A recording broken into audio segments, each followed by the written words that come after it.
Welcome back to BetterAvecBourbon. Happy Independence Day and a happy belated Canada Day. Today we'll be making a Last Word Riff called the Tiki Bitter Word, created by One Sip Club and recently shared by my friend Tim over on his channel, The Spirit of the Cocktail, which I'll link below. And since we just passed Canada Day, I'll be making two variations using two different Empress Gins for an American and Canadian expression. For ingredients, you'll need Campari. This is where most of the bitterness and bright red colors are going to come from. I always associate the aftertaste with grapefruit. For your tiki element, we'll have Orgeat, which will add a candied almond flavor to balance out some of that bitterness, while also bringing a richness. See the recipe here. Empress Elderflower Rose Gin for the Canadian rip. As if you pretend the Orgeat is our white ingredient, we end up with a Canadian flag here. Empress is a bit of a sweeter gin compared to standard London Dry, but still infuses some botanicals and strengthens the red color palette. Now, it wouldn't be a Last Word Riff without Green Chartreuse. And the original recipe calls for lime juice, but I've opted for lemon juice and a regal shake with a lime peel for some added brightness. And for the Independence Day version, we'll use the Empress 1908 original violet expression for red, white, and blue. Gather all of your ingredients, squeeze your citrus of choice, and let's get to it.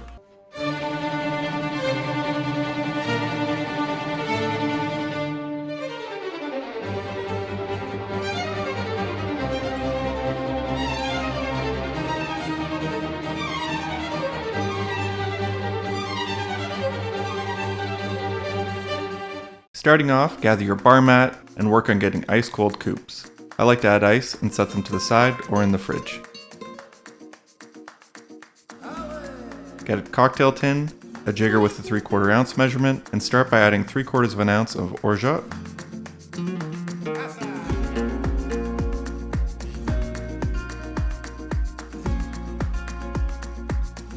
three-quarters of an ounce of lemon juice,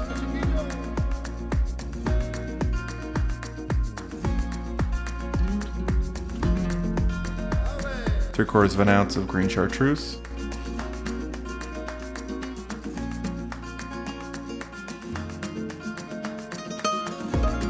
three-quarters of an ounce Campari. Use Aperol if you want to tone down the bitterness.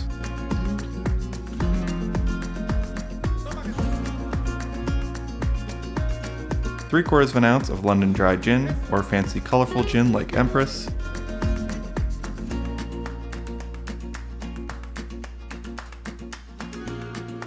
Set it to the side and repeat the ingredients substituting the red Empress for blue.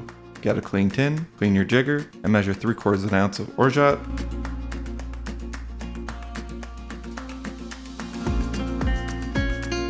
three-quarters of an ounce of lemon juice,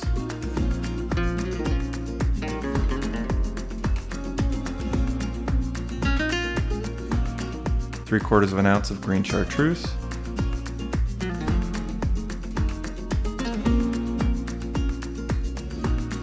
three-quarters of an ounce of Campari,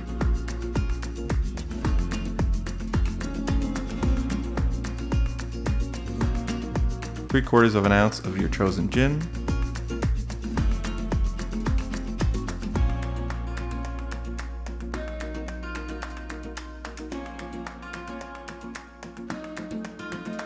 add a lime peel to each,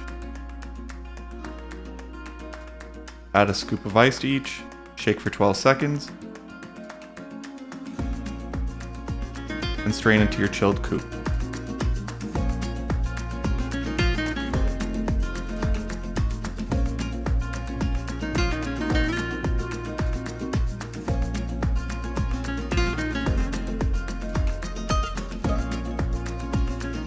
And like the last word, garnish with a maraschino cherry.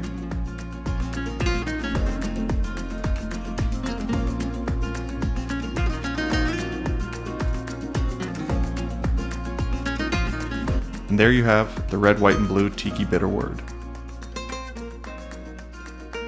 And strain your Canadian expression into your coupe.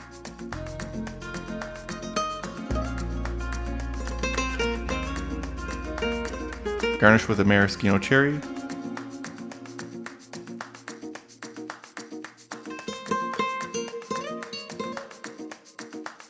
At first, it feels a bit like deja vu, but thanks to the variations in how I place the cherry, we can see the original Empress provides us with a more watermelon red, whereas the Rose Gin has more of a pink candy color.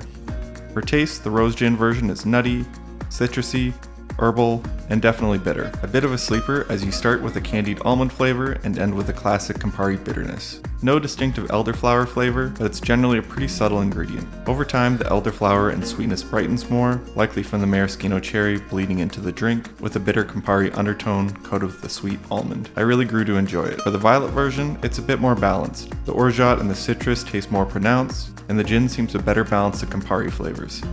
I think the herbaceousness is less pronounced, but overall it's a bit more refreshing and a bit less bitter. Likewise, as the cherry syrup bleeds into the cocktail, we get a bright candied cherry taste, accenting the bitter notes for something refreshing and tropical. Thanks everyone for watching.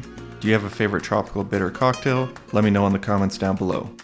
If you enjoyed this video and you want to see more like it, hit that like button, press subscribe, and I'll see you next time. Cheers.